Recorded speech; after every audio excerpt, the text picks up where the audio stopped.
Hi everyone, welcome to the parenting Q&A. Today we're doing things a little bit differently where I actually have a parent who is here to ask me her questions, and then I'm going to try to, and then I'm going to help her with them. And so we have Sylvia here. Thank you, Sylvia, for coming on. She Hello. is a mom of, if I remember, four? Is she four? Yeah. Yeah. And she's a mom of a 4-year-old. And so she's going to share with us one of her questions. Now, before we begin, for those of you who are watching for the very first time, hello. I am Denise. I am a mom of two living in Madrid, and I am also a parenting coach. So basically, I help parents just enjoy parenting more. So, Sylvia, tell me what's going on. So, since the lockdown, March, so since March, Sophia has changed. So my daughter, her name is Sophia, she has changed a lot. So she's always been someone who doesn't listen too much about what you say. So she does her own stuff, but it's been worse. And I understand that the fact that she's been at home for 3-4 months, she doesn't go out that much, and she's very energetic. So I understand that for her it's difficult. And I try to do stuff with her and my partner as well. But at the same time, I'm working from home, so for me it's a bit difficult. So now we are on a holiday in Italy, so we've been here for a week. But the thing is, she hasn't changed. Maybe in my head is maybe for me that the fact that she's outside all the time, because we are in a house, we're not in an apartment, so she's always outside, she's always goes somewhere.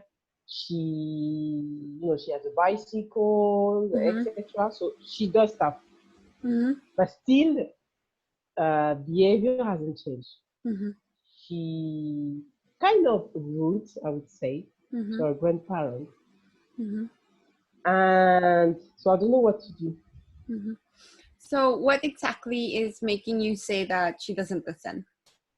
Now, when you tell her not to do something, she does it. You can tell her 5 times, she will do it anyway. Like, for example, we tell her when she goes out to tell us. So one of us go out with her. No, she just go out like she's, I don't know, 18. I don't want anything to happen to her. So you really need to be careful. And even the granddad, stop, Sophia, stop. No, she loves. And it's getting annoying. I know obviously they love her, but I know sometimes they're just like, she doesn't get it or what. Yeah. So I don't know what to do. And yes, I do scream at her when she doesn't listen. And I don't want to scream at her, but sometimes I feel it's the only way for her to understand. Yeah. So when you talk to her and she doesn't listen, are you talking to her like from afar? Like when you tell her, don't do this, don't do that, it's kind of like. Well, if she's next to us, well, she's next to us, so we spoke to her from where we are. But if she's far away, no. You don't go closer to her. No, we don't go, or we don't ask her to come closer. Yeah. Because that could be a thing also, because one of the things is that our kids listen to us. They're more likely to want to obey us in a sense when they feel connected to us, right? And I think that's also because we've spoken about this before, and I think that's also why you mentioned how you and your partner have been spending more time with her. But I guess in that moment sometimes if you are far away from her, right, and she's doing something, what's more focused on her brain is what she wants to do and not on you.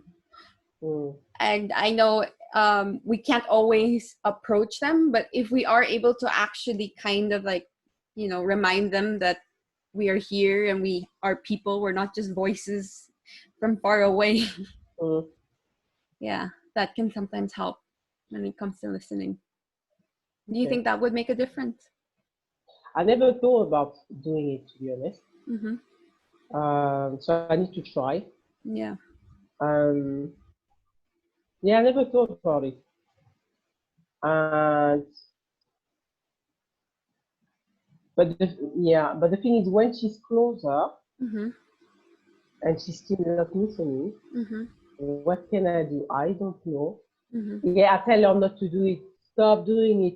To be honest, she listens more to me than to Mm-hmm. the grandparents or Mm-hmm. to a dad Mm-hmm. because I'm stricter than them. Mm-hmm. So my voice is a bit more. I'm not saying that I scream, but the Mm-hmm. tone of my voice, with the tone of my voice, she understands that she needs to stop. Yeah. But also, I don't want her to be scared of mommy, obviously, Yeah. as well. Yeah. Um, so I don't know.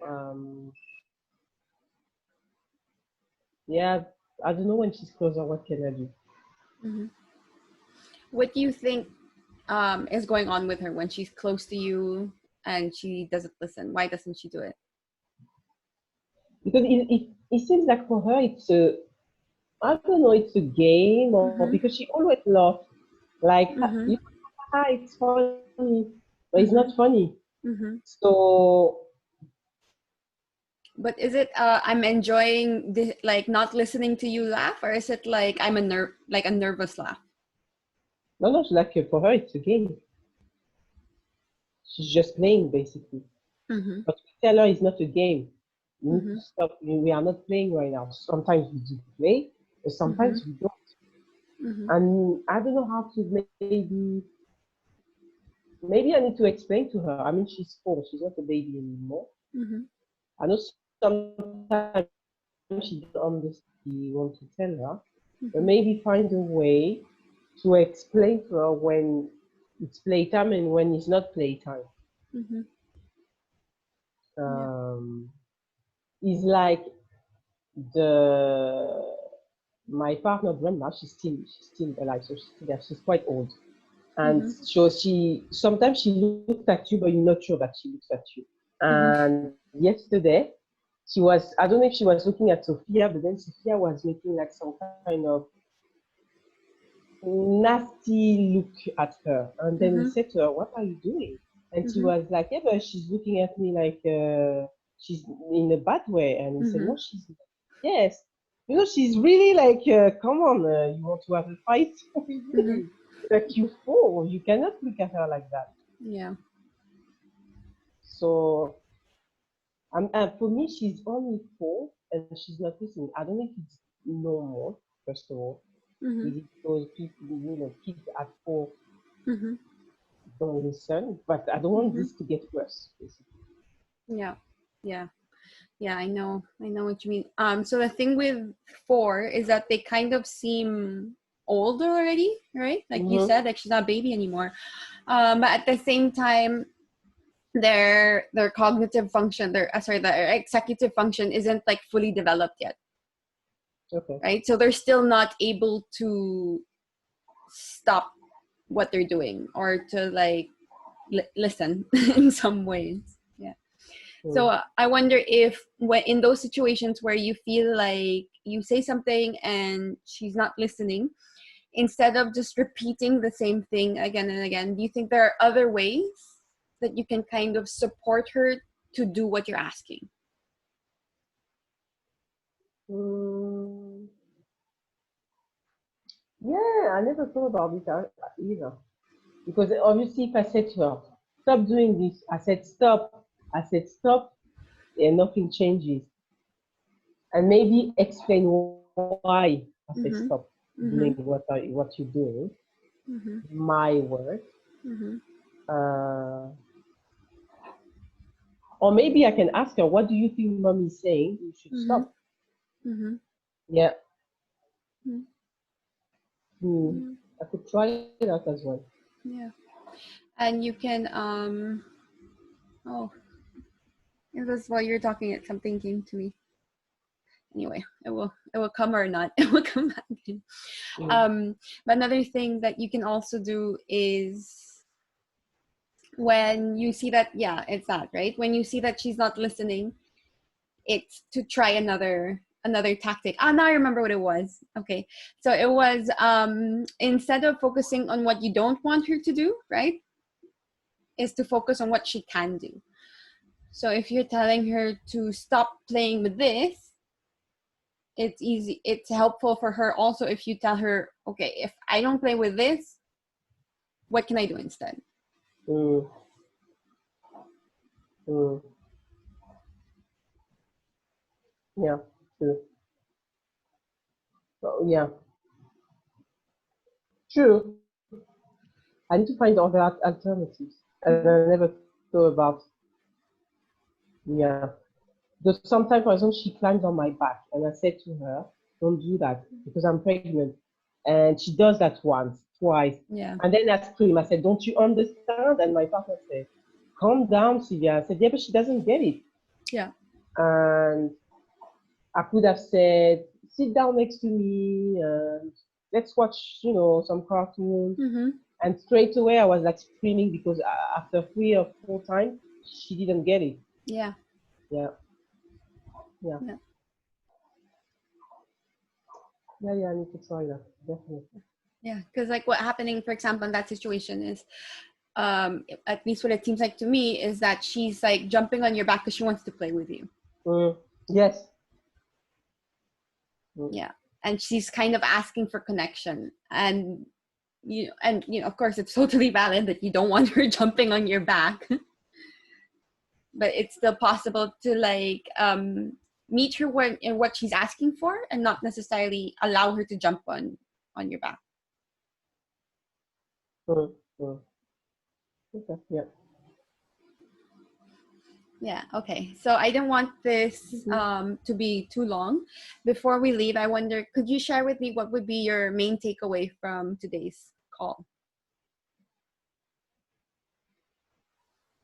Well, to be honest, I didn't even thought about finding other alternatives because I always say the same thing. And in my mind, it's like, I don't understand why she doesn't get it because I keep repeating the same thing. But obviously, it's like with adults, if you keep saying the same thing and they don't get it, you need to change your approach. So with kids, it's the same. And I never Yeah. thought about it. So that's my takeaway, to find other alternatives when she doesn't Yeah. definitely. Well, Yeah, I'm gonna try this tonight, that's for sure. yeah, and you let me know Yeah, how it I goes. will. Okay. Well, thank you so much for coming on and sharing with us what you're currently going through. And for everyone who's watching and listening, I hope that Sylvia's question helps you, because I know she's not the only one who has kids who don't listen. So I hope that you can also apply some of the things that you've listened to today. And if you yourself want to ask me a question, just send it over and I will answer it here on this Facebook Live. Okay, have a very nice day, everyone. Bye.